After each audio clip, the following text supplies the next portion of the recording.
سجدے کی اہمیت. قرآن مجید میں سجدہ کرنے کا حکم ہے. فاسجدوا للہ واعبدوا، تو اللہ کو سجدہ کرو اور اس کی بندگی کرو. نبی صلی اللہ علیہ وسلم کو سجدہ کرنے کا حکم ملا. وَمِنَ اللَّيْلِ فَاسْجُدْ لَهُ وَسَبِّحْهُ لَيْلًا طَوِيلًا، اور رات کے کچھ حصے میں پھر اس کے لیے سجدہ کرو اور لمبی رات تک اس کی تسبیح کرو. یعنی آپ کو دیر تک تسبیح کا حکم دیا گیا، یعنی نماز کے اندر. ایمان والوں کو سجدہ کرنے کا حکم ہے.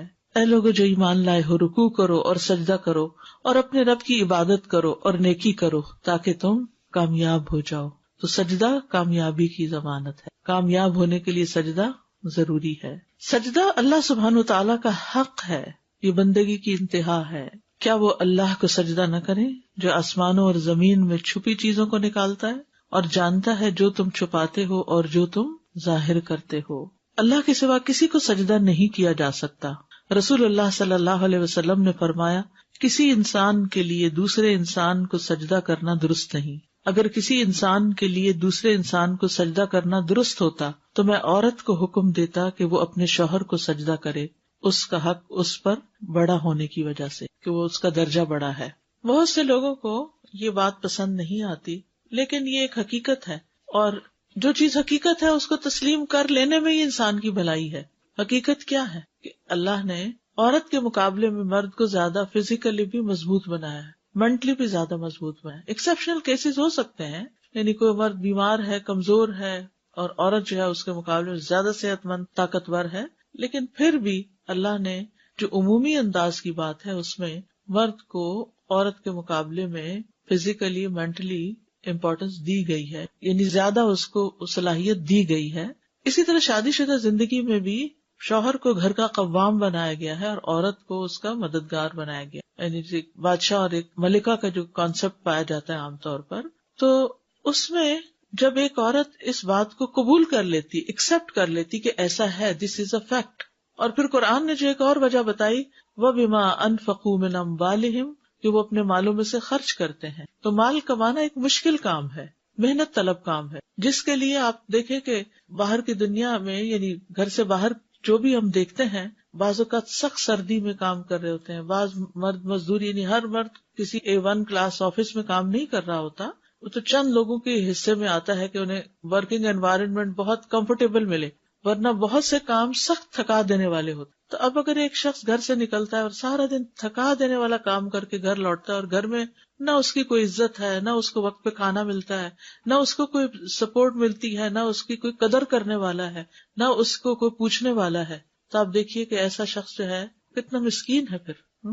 اور ایسی عورت جو مرد سے اپنے حقوق تو سارے وصول کر لے اور اس کو کچھ دینے کو تیار نہ ہو، تو پھر اللہ کی نگاہ میں پسندیدہ نہیں ہے. یہاں ایک بات تو سجدے کی ہو رہی ہے، لیکن اس کے ساتھ ساتھ ہمارا دین صرف حقوق اللہ کی نہیں، عموماً حقوق اللہ اور حقوق العباد ساتھ ساتھ آتے ہیں. والدین کو سجدے کا حکم نہیں دیا گیا، اور دیا تو شوہر کو بھی نہیں دیا گیا. اگر دیا جاتا تو شوہر کے لیے دیا جاتا. تو یہ دراصل کیوں کیا گیا؟ کیونکہ اللہ ہی نے مرد کو پیدا کیا نا. اللہ سے بڑھ کے مرد کی نفسیات کو کون سمجھتا ہے کہ مرد کن باتوں سے انکریجڈ ہوتا ہے اور کن باتوں سے وہ گھر میں سکون لاتا ہے. وہ ہوتا ہے اس کو اہمیت دینا، اس کی اہمیت کو قبول کر لینا. غلطیاں تو ہر ایک میں ہوتی ہیں، یہ نہیں کہ چند غلطیاں پکڑ لینا اور اس کے بعد اس کو بچوں کے سامنے بھی تو میں کر کے ذلیل و رسوا کرنا. تو یہ چیز انسان کے اپنے ہی پریشانی کا باعث ہو جاتی، اپنی عبادات میں بھی خلل ہو جاتا ہے.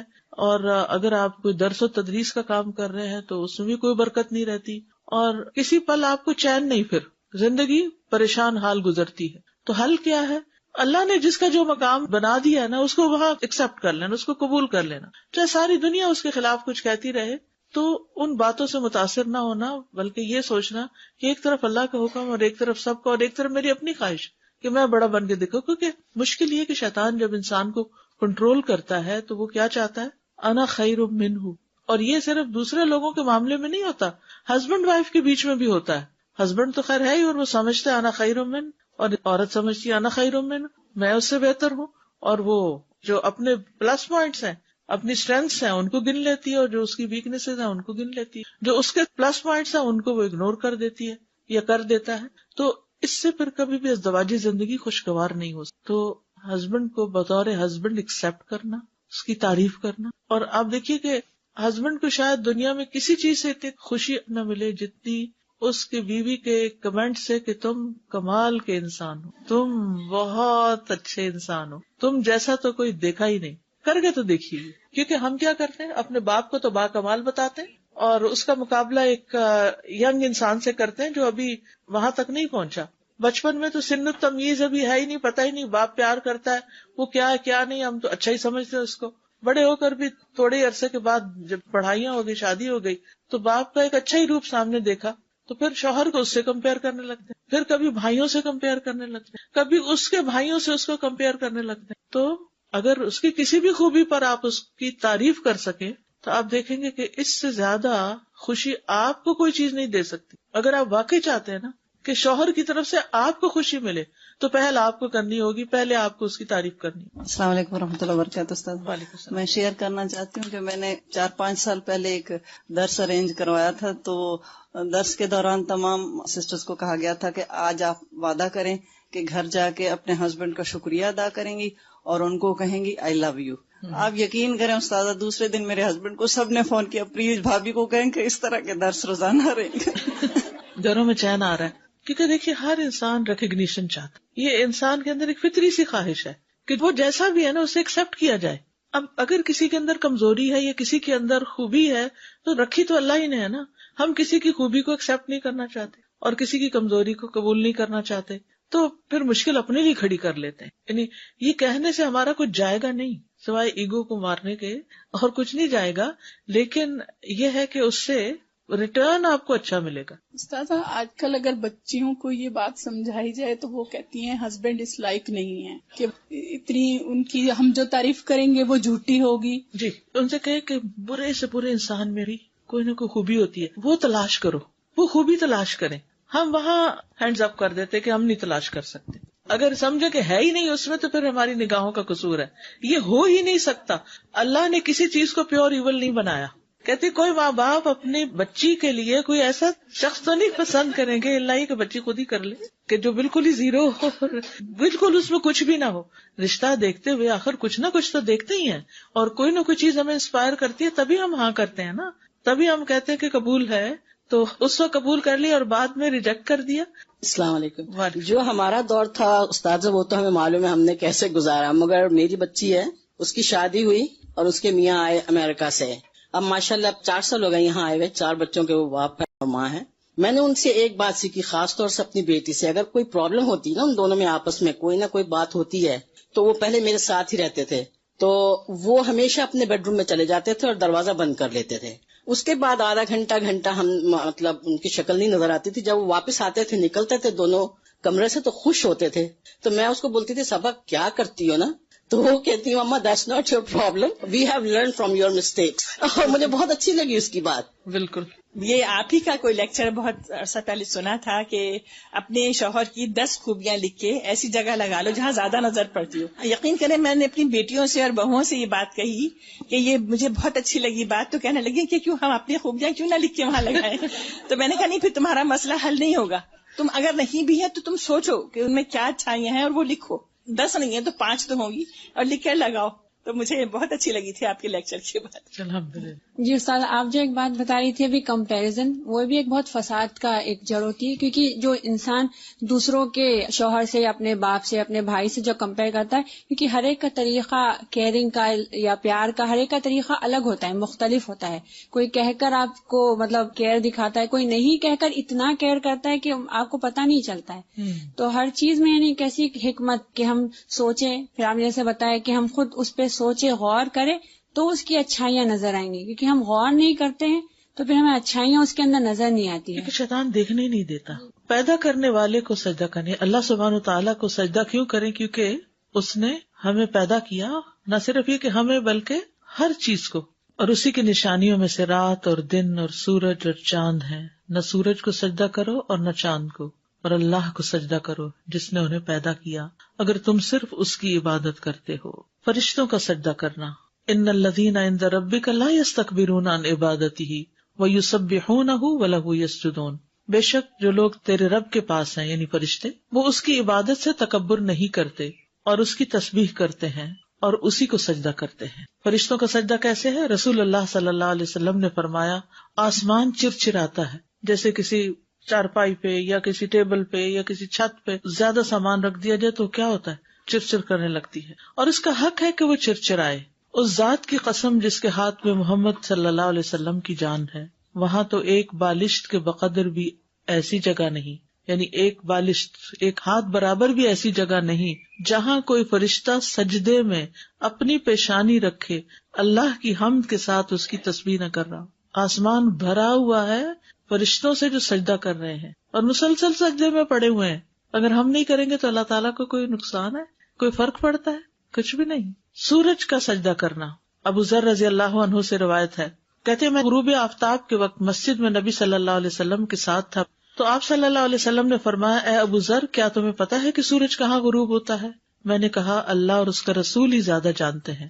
آپ نے فرمایا بلا شبہ سورج چلتا رہتا ہے حتیٰ کہ عرش کے نیچے سجدہ کرتا ہے، یعنی اس کی ڈائریکشن میں آ جاتا ہے. والشمس تجری لمستقر لها ذلک تقدیر العزیز العلیم. پھر پودوں اور درختوں کا سجدہ کرنا، اور بغیر تنے والے پودے جو بیلے ہوتے ہیں زمین پہ پھیلے ہوئے، اور درخت سجدہ کر رہے ہیں، سائے بھی سجدہ کرتے ہیں. وَلِلَّهِ يَسْجُدُ مَن فِي السَّمَاوَاتِ وَالْأَرْضِ طَوْعًا وَكَرْهًا وَظِلَالُهُمْ بِالْغُدُوِّ وَالْآصَالِ. اور آسمانوں اور زمین میں جو بھی ہے اللہ ہی کو سجدہ کر رہا ہے، خوشی اور ناخوشی سے، اور ان کے سائے بھی پہلے اور پچھلے پہر صبح و شام سجدہ کرتے ہیں. جانور بھی سجدہ کرتے ہیں. وَلِلَّهِ يَسْجُدُ مَا فِي السَّمَاوَاتِ وَمَا فِي الْأَرْضِ مِن دَابَّةٍ وَالْمَلَائِكَةُ وَهُمْ لَا يَسْتَكْبِرُونَ. اور اللہ ہی کے لیے سجدہ کرتی ہے جو چیز آسمانوں میں ہے اور جو زمین میں ہے، کوئی بھی چلنے والا جانور ہو اور فرشتے بھی، اور وہ تکبر نہیں کرتے. رحمان کے بندوں کی صفت، وَالَّذِينَ يَبِيتُونَ لِرَبِّهِمْ سُجَّدًا وَقِيَامًا. اور جو اپنے رب کے لیے سجدہ کرتے ہوئے اور قیام کرتے ہوئے رات گزارتے ہیں. یہ عباد الرحمان کی صفات ہے نا سورۃ الفرقان میں، تو وہاں رات کو خاص طور پر قیام کے وقت سجدہ کرنے کی بات ہو رہی ہے. مومنوں کے چہرے میں سجدے کی علامات ہوتی ہیں. سیماہم فی وجوہہم من اثر السجود. ان کی شناخت ان کے چہروں میں موجود ہے سجدہ کرنے کے اثر سے. نافرمان سجدہ نہیں کرتے. جب انہیں کہا جاتا ہے کہ سجدہ کرو رحمان کے لیے، قالوا وما الرحمن انسجد لما تأمرنا وزادہم نفورا. جب ان سے کہا جاتا ہے رحمان کو سجدہ کرو تو کہتے ہیں اور رحمان کیا چیز ہے، کیا ہم اسے سجدہ کریں جس کے لیے تو ہمیں حکم دیتا ہے؟ اور یہ بات انہیں بدکنے میں بڑھا دیتی ہے اور دور کر دیتی ہے. یعنی نافرمان لوگ نماز نہیں پڑھتے، سجدہ نہیں کرتے. فما لهم لا يؤمنون واذا قرئ عليهم القرآن لا يسجدون. تو انہیں کیا ہے کہ وہ ایمان نہیں لاتے، اور جب ان کے سامنے قرآن پڑھا جاتا ہے تو وہ سجدہ نہیں کرتے. قیامت کے دن وہی سجدہ کر پائیں گے کہ جو دنیا میں اللہ کو سجدہ کرتے ہیں. پھر وہ اپنا سر سجدے سے اٹھائیں گے اور اللہ سبحانہ تعالیٰ کو دیکھیں گے، اور باقیوں کے سجدے کی اجازت نہیں دی جائے گی. ان کی پشت تختے کی طرح ہو جائے گی، جب بھی سجدہ کرنا چاہیں گے پیٹھ کے بل گر جائیں گے. سجدے کی فضیلت، معدان بن ابی طلحہ یامری سے روایت ہے، کہتے ہیں کہ میں رسول اللہ صلی اللہ علیہ وسلم کے آزاد کردہ غلام ثوبان سے ملا، اور میں نے عرض کیا کہ آپ مجھے ایسے عمل کی خبر دیں جس کے کرنے سے مجھے اللہ جنت میں داخل کر دے. یا کہتے ہیں کہ میں نے کہا کہ مجھے اللہ کے نزدیک سب سے پسندیدہ عمل کے بارے میں خبر دیں، اور وہ خاموش رہے. میں نے پھر پوچھا تو وہ خاموش رہے. میں نے تیسری بار پوچھا تو انہوں نے فرمایا میں نے رسول اللہ صلی اللہ علیہ وسلم سے اس بارے میں سوال کیا تھا، تو آپ نے فرمایا تم پر اللہ کے لیے سجدوں کی کثرت لازم ہے، یہ پسندیدہ ترین عمل ہے. تم جب بھی کوئی سجدہ کرتے ہو تو اللہ اس سجدے کے سبب سے تمہارا ایک درجہ بلند کر دیتے ہیں، اور اس کے ذریعے سے تمہاری ایک خطا مٹا دیتے ہیں. سجدہ قربت کا ذریعہ ہے. کلا لا تطعہ واسجد واقترب. ہرگز نہیں، اس کا کہنا نہ مانو، سجدہ کرو اور بہت قریب ہو جاؤ. سجدے کی حالت میں بندہ رب کے سب سے زیادہ قریب ہوتا ہے. ابو ہریرہ سے مروی ہے کہ رسول اللہ صلی اللہ علیہ وسلم نے فرمایا سجدہ کرتے ہوئے بندہ اپنے رب کے سب سے زیادہ قریب ہوتا ہے، بس سجدوں میں کثرت سے دعا کیا کرو. ایک سجدے کا اجر، ایک نیکی ملنا، ایک گناہ معاف ہونا، ایک درجہ بلند ہونا. اس لیے حدیث میں آتا ہے کہ تم سجدوں کی کثرت کرو. ایک زمانہ آئے گا جس میں ایک سجدہ دنیا و ما فیہا سے بہتر ہوگا. ابو ہریرہ رضی اللہ عنہ سے روایت ہے، انہوں نے کہا کہ رسول اللہ صلی اللہ علیہ وسلم نے فرمایا اس ذات کی قسم جس کے ہاتھ میں میری جان ہے، عنقریب ابن مریم تمہارے درمیان ایک عادل حاکم کی حیثیت سے نازل ہوں گے. وہ صلیب کو توڑ ڈالیں گے، خنزیر کو قتل کریں گے اور جزیہ موقوف کر دیں گے. اس وقت مال و دولت کی فراوانی ہوگی، حتیٰ کہ اسے کوئی بھی قبول نہیں کرے گا. اس وقت ایک سجدہ دنیا اور جو کچھ اس میں ہے اس سے بہتر ہوگا. یعنی کس لحاظ سے بہتر ہوگا؟ ایک تو یہ کہ جب ہر طرف امن امان ہوگا تو انسان کو سب سے زیادہ سکون سجدے کے اندر ہی آئے گا. اور ویسے بھی عیسیٰ علیہ السلام کا آنا کس بات کی علامت ہے؟ قریب ہے قیامت. تو انسان کو جب موت اور قیامت یاد آتی ہے تو پھر انسان سجدہ زیادہ اچھی طرح کرتا ہے، کیونکہ اگر سجدے میں قبر یاد آ جائے تو سجدے سے سر اٹھانے کو دل نہ چاہے. کثرت سجود نبی صلی اللہ علیہ وسلم کی رفاقت کا باعث ہے جنت میں. ربیہ بن کعب اسلمی سے روایت ہے کہ میں رات رسول اللہ صلی اللہ علیہ وسلم کے پاس گزارتا تھا. آپ کے وضو اور استنجا کے لیے پانی لایا کرتا تھا. آپ نے ایک دن مجھ سے فرمایا مانگو، تو میں نے عرض کیا میں جنت میں آپ کے ساتھ رہنا چاہتا ہوں. آپ نے فرمایا اس کے علاوہ کچھ اور؟ میں نے عرض کیا بس یہی. تو آپ نے فرمایا تو اپنے معاملے میں سجدوں کی کثرت کے ساتھ میری مدد کرو. اگر وہاں بھی ساتھ رہنا چاہتے ہو تو پھر نوافل زیادہ پڑھو. نبی صلی اللہ علیہ وسلم سے ملاقات کے لیے سجدوں کی کثرت. ابو فاطمہ رضی اللہ عنہ کہتے ہیں کہ مجھے اللہ کے نبی نے فرمایا اے ابو فاطمہ اگر تم مجھ سے ملاقات کرنا چاہتے ہو تو سجدوں کی کثرت کر دو، یعنی قیامت کے دن آپ کا قرب پانے کے لیے. تو گویا سجدہ اللہ کا قرب پانے کے لیے بھی اور سجدہ رسول اللہ صلی اللہ علیہ وسلم کے قریب ہونے کے لیے بھی. سجدے کی جگہ پر آگ حرام ہوگی، یعنی اگر کوئی شخص اپنے کسی دوسرے برے عمل کی وجہ سے جہنم میں چلا بھی گیا تو پھر جب ان کے بارے میں حکم ہوگا کہ انہیں جہنم سے نکال لیا جائے تو فرشتے انہیں پہچانیں گے ان کے سجدوں کی جگہ کی وجہ سے کہ جن کو آگ نے نہیں چھوا ہوگا، کیونکہ سیماہم فی وجوہہم من اثر السجود، یعنی سجدے جو ہیں یہ مومن کی نشانی ہے، ایمان کی، اسلام کی. نشانات سجود کے علاوہ ان کی ہر چیز کو آگ کھا چکی ہوگی. استغفر اللہ، اللہ ہمیں محفوظ رکھے. رسول اللہ صلی اللہ علیہ وسلم نے فرمایا میں قیامت کے دن اپنے ہر امتی کو پہچان لوں گا. صحابہ نے عرض کیا یا رسول اللہ مخلوق کی کثرت میں آپ انہیں کیسے پہچانیں گے؟ آپ نے فرمایا یہ بتاؤ اگر تم کسی استبل میں داخل ہو جہاں کالے سیاہ گھوڑے بندھے ہوں تو ان میں سے ایک گھوڑے کی پیشانی اور ٹانگیں روشن چمکدار اور سفید ہوں تو کیا تم اسے ان گھوڑوں میں پہچان لو گے؟ انہوں نے جواب دیا کیوں نہیں. آپ نے فرمایا اسی طرح اس دن میرے امتیوں کی پیشانیاں سجدوں کی وجہ سے روشن ہوں گی، قدرتی ٹیکے لگے ہوئے ہوں گے ہیں اور وضو کی وجہ سے ان کے اعضاء چمک رہے ہوں گے اور کسی زیور کی ضرورت ہی نہیں. سجدے کا طریقہ، تکبیر کہہ کر سجدے میں جانا، یعنی جب آپ سیدھے کھڑے ہو گئے تھے اسٹریٹ اور ربنا ولک الحمد اور تسبیحات آپ نے وہ پڑھ لی، دعائیں پڑھ لی، تو پھر اس کے بعد اب آپ سجدے میں اب جا رہے ہیں اور سجدے میں جاتے ہوئے اللہ اکبر کہیں گے. پھر جب آپ صلی اللہ علیہ وسلم سجدے کے لیے جھکتے تو اللہ اکبر کہتے. یہ صحیح بخاری کی روایت ہے. ثم کبر وسجد، سنن نبی داؤد کی روایت ہے. پھر آپ نے تکبیر کہی اور سجدہ کیا. سجدے میں جاتے ہوئے گھٹنوں سے پہلے ہاتھ رکھنا، یہ مسئلہ بہت متنازع فی ہے اور ہمیشہ لوگوں کے بیچ میں سوال کی شکل میں بار بار ابھرتا رہتا ہے کہ پہلے گھٹنے رکھیں یا پہلے ہاتھ رکھیں. تو کیا پتہ چلا پہلے ہاتھ رکھنے پھر گھٹنے رکھنے. ابن عمر رضی اللہ عنہما سے مروی ہے کہ وہ سجدہ کرتے وقت گھٹنوں سے پہلے اپنے ہاتھ زمین پر رکھتے تھے اور کہتے ہیں کہ رسول اللہ صلی اللہ علیہ وسلم ایسا ہی کیا کرتے تھے. نافع کہتے ہیں کہ ابن عمر رضی اللہ عنہما سجدہ کرتے وقت گھٹنوں سے پہلے اپنے ہاتھ زمین پر رکھتے تھے. ابو ہریرہ سے مروی ہے کہتے ہیں کہ رسول اللہ صلی اللہ علیہ وسلم نے فرمایا جب تم میں سے کوئی سجدہ کرے تو ایسے نہ بیٹھے جیسے کہ اونٹ بیٹھتا ہے، اس کو چاہیے کہ اپنے ہاتھ اپنے گھٹنوں سے پہلے رکھے. یعنی کچھ لوگ کیا کرتے ہیں پہلے گھٹنے رکھ کے بیٹھتے ہیں پھر سجدے میں جاتے ہیں، ایسا نہیں کرنا چاہیے. اسٹریٹ کھڑے اللہ اکبر کہہ کے نیچے گئے، پہلے ہاتھ رکھے پھر گھٹنے رکھے پھر بیٹھے. ٹھیک ہے. 7 اعضاء پر سجدہ کرنا. عباس بن عبد المطلب رضی اللہ عنہ سے روایت ہے کہ انہوں نے رسول اللہ صلی اللہ علیہ وسلم کو فرماتے ہوئے سنا جب کوئی بندہ سجدہ کرتا ہے تو اس کے ساتھ 7 اعضاء سجدہ کرتے ہیں، اس کی پیشانی اور اس کے دونوں ہاتھ اور اس کے دونوں گھٹنے اور اس کے دونوں قدم. یہ جو ناک ہے یہ یعنی جب پیشانی رکھیں گے تو ناک تو پیشانی سے بھی اونچا ہے، وہ بھی ساتھ رکھا جائے گا. ابن عباس رضی اللہ عنہما سے مروی ہے کہ وہ نبی صلی اللہ علیہ وسلم سے بیان کرتے ہیں کہ آپ نے فرمایا ہمیں حکم دیا گیا ہے کہ ہم 7 ہڈیوں پر سجدہ کریں، 7 ہڈیوں پر سجدہ کریں. تمام اعضاء کا سجدہ کرنا. آپ صلی اللہ علیہ وسلم فرماتے تھے اپنے بازوؤں کو درندے کے پھیلانے کی طرح زمین پر نہ پھیلاؤ جیسے شیر چیتا وغیرہ بیٹھتا ہے، اور تم اپنی ہتھیلیوں پر ٹیک لگاؤ، ہتھیلیاں یعنی ہاتھ، اور اپنی بغلوں کو دور رکھو یعنی ساتھ چمٹ کے نہیں رکھو. پھر جب تم ایسا کرو گے تو تمہارا ہر عضو تمہارے ساتھ سجدہ کرے گا، ورنہ کیا ہے کچھ عضو ریسٹنگ پوزیشن میں آ جاتے ہیں اور کچھ سجدہ کر رہے ہوتے ہیں. تو جب انسان ہتھیلیوں پر اپنا پورا وزن ڈالتا ہے تو پھر سارے کا سارا جسم ایک طرح سے سجدے میں ہوتا ہے. ادھر سے گھٹنے لگے ہوئے ہیں، ادھر سے پاؤں لگے ہوئے، ادھر سے سر لگا ہوا ہے، ادھر سے ہتھیلیاں. اور اگر آپ کونیاں زمین پر ٹکا دیتے ہیں تو کیا ہوتا ہے؟ آپ آرام کی پوزیشن میں آ جاتے ہیں، آرام ہونے لگتا ہے. اور جو شخص 7 اعضاء پر سجدہ نہ کرے اس کا کیا حال ہے؟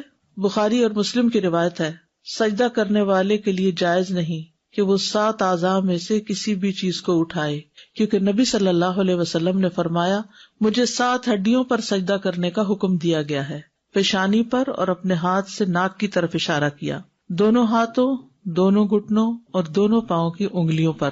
اگر وہ اپنے دونوں پاؤں یا ان میں سے کوئی ایک، یا دونوں ہاتھ یا ان میں سے کوئی ایک، یا اپنی پیشانی یا اپنی ناک یا ان دونوں کو اٹھا لے تو اس کا سجدہ باطل ہو جائے گا اور اسے شمار نہیں کیا جائے گا. اور جب سجدہ باطل ہو گیا تو نماز بھی باطل ہو جائے گی. یعنی اگر کوئی شخص صرف ایک ہاتھ رکھتا ہے دوسرا رکھتا ہی نہیں، صرف پیشانی رکھتا ناک رکھتا ہی نہیں، یا صرف ناک رکھتا پیشانی نہیں رکھتا، یا پھر گھٹنے تو رکھے ہوئے کیونکہ اس کے بغیر تو نیچے جا نہیں سکتے، تو گھٹنے اس طرح رکھے کہ پیچھے سے پاؤں اٹھ گئے، تو پاؤں اٹھنے نہیں چاہیے، پاؤں زمین کے ساتھ لگے رہنے چاہیے. تو اگر یہ 7 اعضاء نہیں لگے زمین پر تو سجدہ نہیں ہوگا، سجدہ نہیں ہوا تو نماز نہیں ہوگی. یہ یاد رکھیے، یہ بہت اہم بات ہے، یہ نماز کا اہم ترین حصہ ہے. چہرے کو اچھی طرح زمین پر ٹکانا. ایک طویل حدیث میں رفاعہ سے روایت ہے کہ نبی صلی اللہ علیہ وسلم نے ایک آدمی سے فرمایا جو نماز پڑھ رہا تھا، اور نبی صلی اللہ علیہ وسلم نے اسے نماز لوٹانے کا حکم دیا اور فرمایا جب تم سجدہ کرو تو اپنے چہرے اور ہاتھوں کو زمین پر اچھی طرح لگاؤ، یہاں تک کہ تمہاری ہر ہڈی اطمینان کے ساتھ اپنی جگہ پر چلی جائے. ٹھیک ہے، یعنی اچھی طرح ٹک کے کرو سجدہ، جلدی میں نہیں، کیونکہ جو جلدی میں کرتا ہے وہ ایسے ہی جیسے ٹھونگا مار رہا ہو. ناک اور پیشانی اچھی طرح زمین پر ٹکانا. سنن الترمذی کی روایت ہے نبی صلی اللہ علیہ وسلم جب سجدہ کرتے تو اپنی ناک اور اپنی پیشانی خوب اچھی طرح زمین پہ جماتے اور اپنے دونوں ہاتھوں کو اپنے دونوں پہلوؤں سے دور رکھتے اور اپنی دونوں ہتھیلیوں کو دونوں کندھوں کے مقابل رکھتے، یعنی دونوں کندھوں کے مقابل آگے، یعنی کہ ایسے باہر کر کے سامنے ہی، یعنی جیسے جہاں کندھے آ رہے ہیں وہیں ہاتھ آ رہے ہیں. ابن عباس رضی اللہ عنہما سے روایت ہے کہ آپ صلی اللہ علیہ وسلم نے فرمایا اپنی ناک کو بھی زمین پر رکھ دو تاکہ وہ بھی تمہارے ساتھ سجدہ کرے. ناک کو پیشانی کی طرح زمین پر پہنچانا. آپ صلی اللہ علیہ وسلم فرمایا کرتے تھے اس شخص کی نماز نہیں جس نے اپنی ناک کو زمین تک اتنا نہیں پہنچایا جتنا کہ اس کی پیشانی پہنچتی ہے. دونوں ہاتھوں کا سجدہ. ابن عمر بیان کرتے ہیں کہ بے شک دونوں ہاتھ بھی سجدہ کرتے ہیں جس طرح چہرہ سجدہ کرتا ہے. جب تم میں سے کوئی سجدے میں زمین پر اپنا چہرہ رکھے تو ہاتھ بھی زمین پر رکھے، اور جب چہرہ اٹھائے تو انہیں بھی اٹھا لے. ٹھیک ہے، سجدے کے وقت ہاتھ بھی زمین پر، چہرہ اٹھے تو ساتھ وہ بھی اٹھا لیے جائیں. ہاتھوں کو دونوں کانوں کے برابر رکھنا. وائل بن حجر سے مروی ہے، انہوں نے کہا اور جب سجدے میں گئے تو اپنے ہاتھوں کو اپنے دونوں کانوں کے برابر رکھا. ہاتھوں کو کندھوں کے برابر رکھنا. اب یہاں آپ دیکھیے ایک روایت میں آ رہا ہے دونوں کانوں کے برابر اور یہاں کندھوں کے برابر، تو کندھے اور کان سجدے میں قریب قریب ہی ہوتے ہیں. پھر سجدہ کیا اور اپنے دونوں ہاتھوں کو اپنے کندھوں کے برابر رکھا. یہ تھوڑے آگے تھوڑے پیچھے ہو جائے تو کوئی حرج نہیں، دونوں طرح سے ٹھیک ہے. ہاتھوں کی انگلیاں قبلہ رخ کرنا، سامنے رکھنا. کچھ لوگ یوں کر کے سجدہ کر رہے ہوتے ہیں، انگلیوں کا اینگل ٹیڑھا ہو رہا ہوتا ہے. نہیں، انگلیاں سیدھی رکھنی ہے. محمد ابن عمرو ابن عطا سے روایت ہے، کہتے ہیں کہ آپ صلی اللہ علیہ وسلم جب سجدہ کرتے تو اپنے دونوں ہاتھوں کو رکھتے اس حالت میں کہ نہ زمین پر بچھے ہوتے اور نہ سمٹے ہوتے. بچھے ہوتے کا مطلب یعنی یوں کھول کے ایسے نہیں رکھے ہوتے تھے اور نہ یوں اکڑائے ہوتے، جیسے پہلے ہم نے بات کی تھی ہاتھ پکڑنے کی، یعنی کہ نیچرل پوزیشن میں. اور انگلیوں کا رخ سیدھا قبلے کی طرف کرتے تھے. واستقبل باطراف اصابعه القبلہ، یعنی سجدہ کرتے ہوئے ان دونوں ہاتھوں کی انگلیوں کے اطراف قبلے کی طرف. اطراف کناروں کو کہتے ہیں. انگوٹھا تو obviously ادھر ہو جائے گا لیکن باقی سامنے کی طرف رہے، ہاتھ کو ٹیڑھا نہ کیا جائے. ہاتھوں کی انگلیاں ملانا. وائل بن حجر سے مرفوع ہے کہ جب آپ رکوع کرتے تو انگلیاں کھول لیتے، اسی لیے پھر ہم گھٹنے کو ایک طرح سے پکڑ لیتے ہیں، اور جب سجدہ کرتے تو انگلیوں کو ملا لیتے. سجدے کے وقت اتنا بڑا ہاتھ نہیں کھولا جائے گا، بس ایسے نیچرل سیدھا رکھتے ہوئے، تھوڑی بہت اگر ہلکا سا گیپ ہے بھی تو ٹھیک، اکڑا کے نہیں رکھنا، بس نیچرل وے میں. ہتھیلیوں پر ٹیک لگانا، اور آپ اپنی ہتھیلیوں پر ٹیک لگاتے تھے اور ان کو پھیلاتے تھے، یعنی پوری طرح بچھا دیتے تھے. پھیلانے کا مطلب یہ ہے کھولنا نہیں ہے. اور ان کی انگلیوں کو ملاتے تھے اور ان کو قبلہ رخ کرتے تھے. ہتھیلی کے اندرونی حصے پر سجدہ کرنا، یعنی انگلیوں پر نہیں بلکہ ہتھیلی پر بوجھ آنا چاہیے. ویسے تو پورے ہاتھ پہ ہی آ جاتا ہے لیکن ہتھیلی پر زیادہ حصہ. براء ابن عازب کہتے ہیں کہ رسول اللہ صلی اللہ علیہ وسلم ہتھیلی کے اندرونی حصے پر سجدہ کرتے تھے. یعنی ہاتھ رکھے نا تو اپنے اپنے ڈیسک پہ ہاتھ رکھے. تو اب آپ دیکھیں جب ہتھیلی پر آپ زور دیں گے تو انگلیوں پر نہ ہونے کے برابر آئے گا. ٹچ تو کر نہیں ہوگی زمین پر. یعنی آپ نے انگلیوں پہ نہیں کرنا. کرے اب انگلیوں پہ بوجھ ڈالے، ایسا نہیں کرنا. کیسے کرنا؟ ہاتھ کے اوپر ہتھیلی پر. انگلیوں پر کریں گے تو ہتھیلیاں اوپر اٹھ جائیں گی. یہ جو پاؤں ہے نا یہ والا حصہ یہ ہتھیلی ہوتی ہے اور اس سے اوپر کلائی ہوتی ہے. بازوؤں کو کھلا رکھنا اور زمین سے جدا کرنا، زمین پہ لیٹنا نہیں آپ نے. مسند احمد کی روایت ہے پھر اللہ اکبر کہتے ہوئے سجدے میں جھک جاتے اور اپنے بازوؤں کو جدا اور کھلا رکھتے تھے، پیٹ سے لگنے نہیں دیتے تھے، کیونکہ ہر اس چیز سے منع کیا گیا جو وہاں ریسٹنگ پوزیشن بن جائے. ٹھیک ہے، اور صحیح سجدہ کرے تو پتہ چلتا ہے کہ سجدہ کیا ہے. سجدہ صحیح ہو تو لگتا ہے نماز پڑھی ہے. اس کا خشوع و خضوع سے اور بندگی کی روح سے بہت بڑا تعلق ہے. کوہنیاں زمین سے بلند رکھنا، کیونکہ اگر آپ کونی ٹکائیں گے نا تو ہتھیلی پہ اس طرح نہیں زور آئے گا، کیونکہ آدھا زور کس میں چلا جائے گا؟ بازو پہ، کوہنی پہ. برا کہتے ہیں انہوں نے کہا کہ رسول اللہ صلی اللہ علیہ وسلم نے فرمایا جب تم سجدہ کرو تو اپنی ہتھیلیاں زمین پر رکھو اور اپنی کوہنیاں اوپر اٹھاؤ. کتے کی طرح بازو بچھانے کی ممانعت، یہ مسند احمد کی روایت ہے.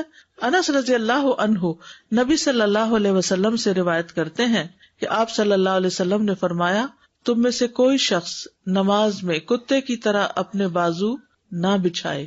یعنی کونیاں نیچے لگا کے بازو بچھانے نہیں، ریسٹنگ پوزیشن میں سجدہ نہیں کرنا، ہتھیلیوں پہ کرنا، بازو اوپر رکھنے.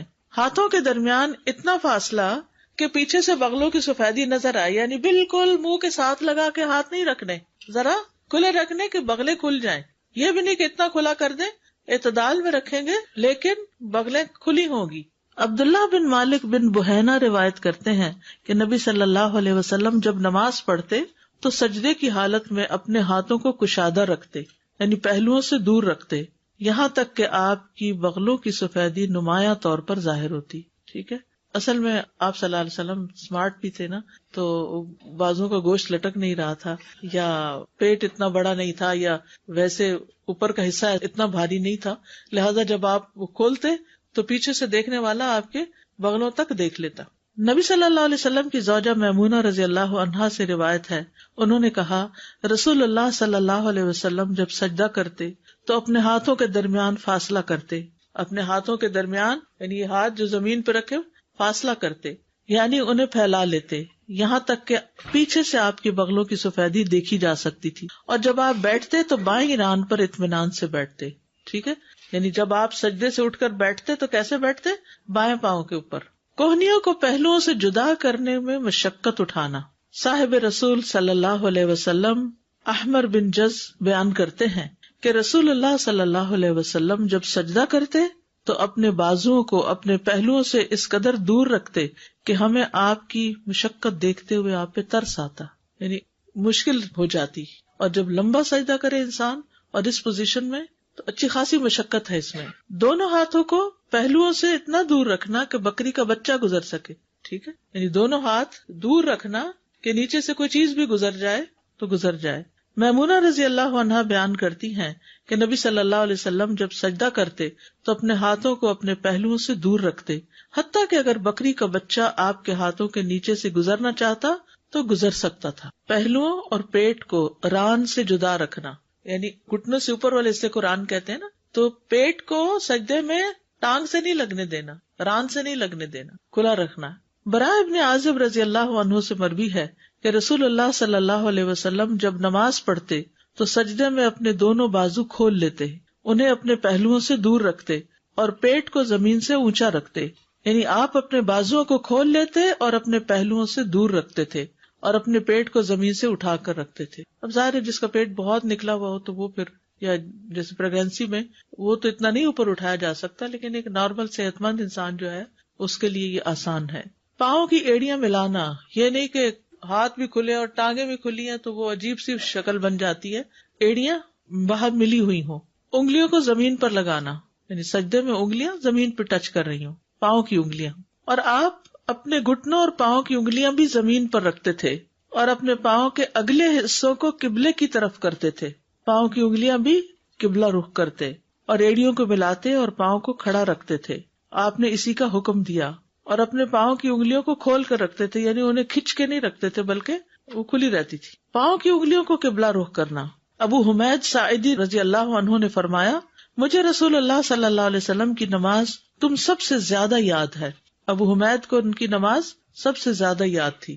اور جب آپ نے سجدہ کیا تو نہ آپ دونوں ہاتھوں کو بچھائے ہوئے تھے اور نہ ہی انہیں سمیٹے ہوئے تھے، نہ دونوں ہاتھوں کو بچھائے ہوئے اور نہ سمیٹے ہوئے، اور آپ کے پاؤں کی انگلیاں قبلہ رخ تھی. پاؤں کی انگلیاں کشادہ رکھنے میں ایک اور حدیث بھی ہے مسند احمد کی. اب سجدے میں اطمینان کا وجوب، اطمینان سے سجدہ کیا جائے. انس رضی اللہ عنہ سے روایت ہے کہ اللہ کے نبی صلی اللہ علیہ وسلم نے فرمایا، رکوع اور سجود کو مکمل کرو. اللہ کی قسم جب بھی تم رکوع کرتے ہو اور جب بھی تم سجدہ کرتے ہو تو میں اپنی پیٹھ پیچھے تمہیں دیکھتا ہوں. یعنی نبی صلی اللہ علیہ وسلم کو یہ صلاحیت دی گئی تھی کہ وہ سامنے کے ساتھ ساتھ نماز میں لوگوں کو پیچھے سے بھی دیکھ لیں. سجدے میں اطمینان محمد صلی اللہ علیہ وسلم کی سنت ہے. حذیفہ رضی اللہ عنہ سے روایت ہے کہ انہوں نے ایک شخص کو دیکھا جو اپنا رکوع اور سجدہ پوری طرح نہیں کرتا. جب اس نے اپنی نماز پوری کر لی تو حذیفہ رضی اللہ عنہ نے اس سے فرمایا کہ تم نے نماز ہی نہیں پڑھی. ابو وائل راوی کہتے ہیں میں خیال کرتا ہوں کہ حذیفہ رضی اللہ عنہ نے یہ بھی فرمایا کہ اگر تو ایسی نماز پہ مر جاتا تو محمد صلی اللہ علیہ وسلم کی سنت پر نہ مرتا. کیا نہیں کر رہا تھا؟ رکوع اور سجدہ پورا نہیں کر رہا تھا. تو جو رکوع اور سجدہ اطمینان سے نہ کرے، اس کو پورا طور پر ادا نہ کرے، تو وہ گویا ایسے ہی جیسے نماز ہی نہیں پڑھی اس نے. صحیح سجدہ نہ کرنے والا ملت محمد صلی اللہ علیہ وسلم پر نہیں ہوگا. ایک اور روایت میں، صحیح بخاری کی روایت میں ہی ہے کہ حضرت حذیفہ نے ایک شخص کو جب دیکھا کہ نہ رکوع پورا کرتا نہ سجدے، تو انہوں نے کہا تم نے نماز ہی نہیں پڑھی. اگر تم مر گئے تو تمہاری موت اس فطرت پر نہیں ہوگی جس پر اللہ نے محمد صلی اللہ علیہ وسلم کو پیدا کیا. درست سجدے پر نماز کی قبولیت اور عدم قبولیت کا انحصار ہے. ابو ہریرہ رضی اللہ عنہ سے مرفوع روایت ہے کہ ایک آدمی 60 سال نماز پڑھتا ہے لیکن اس کی نماز قبول نہیں ہوتی. شاید اس کی وجہ کیا ہو کہ وہ رکوع تو پورے کرتا ہو لیکن سجدے مکمل نہ کرتا ہو، یا سجدے پورے کرتا ہو لیکن رکوع پورے نہ کرتا ہو. اتنی اہم بات ہے یہ. ابو مسعود انصاری بدری کہتے ہیں کہ رسول اللہ صلی اللہ علیہ وسلم نے فرمایا، اس شخص کی نماز کافی نہ ہوگی جو رکوع اور سجدوں میں اپنی پیٹھ سیدھی نہ رکھے. جو رکوع اور سجدوں میں اپنی پیٹھ سیدھی نہ رکھے اس کی نماز کافی نہیں. امام ترمذی کہتے ہیں کہ امام شافعی، احمد اور اسحاق ابن راہویہ کہتے ہیں کہ جس نے رکوع اور سجدوں میں اپنی پیٹھ سیدھی نہ رکھی تو اس کی نماز فاسد ہے. سجدے کو مکمل کرنا. زید بن اسلم سے روایت ہے، انہوں نے کہا کہ ہم انس بن مالک رضی اللہ عنہ کے پاس گئے. انہوں نے پوچھا کہ تم نے نماز پڑھ لی؟ ہم نے کہا ہاں. آپ نے لونڈی سے فرمایا میرے لیے وضو کا پانی لاؤ. میں نے کسی ایسے امام کے پیچھے نماز نہیں پڑھی جو تمہارے اس امام سے بڑھ کر رسول اللہ صلی اللہ علیہ وسلم جیسی نماز پڑھتا ہو. زید نے کہا عمر بن عبدالعزیز رکوع اور سجدے مکمل کرتے تھے اور قیام اور قعود ہلکا کرتے تھے. یعنی بہت لمبا قیام اور بہت لمبا تشہد نہیں پڑھتے تھے لیکن رکوع اور سجدے بہت اطمینان سے ادا کرتے تھے. تو میک شور کہ رکوع اور سجدہ ٹھیک ہو. اطمینان سے ٹک کے سجدہ کرنا. سنن نبی داؤد میں نبی صلی اللہ علیہ وسلم کا فرمان ہے، اور جب سجدہ کرو تو ٹک کر سجدہ کرو. فمکن لسجودک، حتیٰ کہ جوڑ مطمئن ہو جائیں. پھر اللہ اکبر کہے، سجدہ کرے حتیٰ کہ اس کے جوڑ اطمینان سے ٹک جائیں. ہر عضو کا اپنی اپنی جگہ پہ ٹکنا. سنن نبی داؤد کی روایت میں نبی صلی اللہ علیہ وسلم کی نماز کے بارے میں آتا ہے، اور سجدہ کیا اور اپنی ہتھیلیوں کو زمین پر رکھا، پھر کوہنیوں کو پہلوؤں سے دور کیا حتیٰ کہ ہر عضو اپنی جگہ پہ ٹھہر گیا. یعنی یہ پرائم ٹائم ہے، نماز کا پیک ٹائم ہے کہ جس میں انسان بندگی کا شدید اظہار کر رہا ہوتا ہے، تو اس کو بہت صحیح طور پر ادا ہونا چاہیے. جلدی جلدی سجدہ نہ کرنا. ابو عبداللہ اشعری سے روایت ہے، کہتے ہیں کہ رسول اللہ صلی اللہ علیہ وسلم نے اپنے اصحاب کو نماز پڑھائی، پھر ان کے ایک گروہ میں بیٹھ گئے.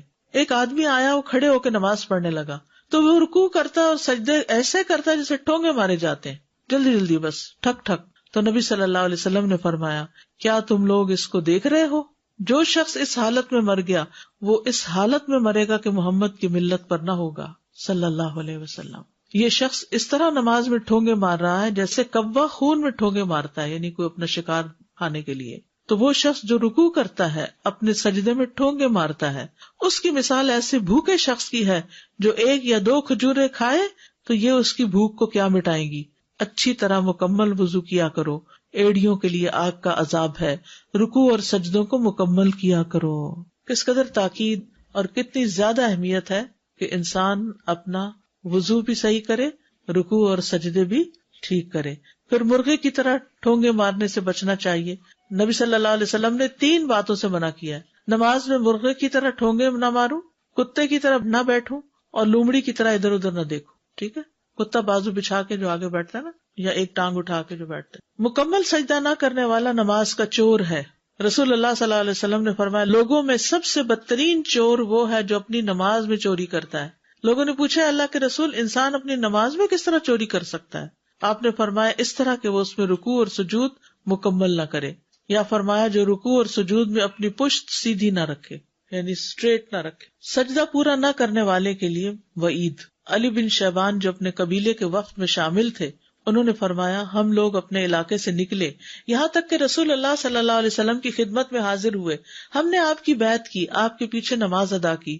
آپ نے آنکھ کے کنارے سے ایک آدمی کو دیکھا جو اپنی نماز صحیح ادا نہیں کر رہا تھا، یعنی رکوع اور سجدے میں کمر ٹھیک نہیں رکھ رہا تھا۔ جب نبی صلی اللہ علیہ وسلم نماز سے فارغ ہوئے تو فرمایا، اے مسلمانوں کی جماعت، اس شخص کی کوئی نماز نہیں جو رکوع اور سجدے میں کمر سیدھی نہیں کرتا۔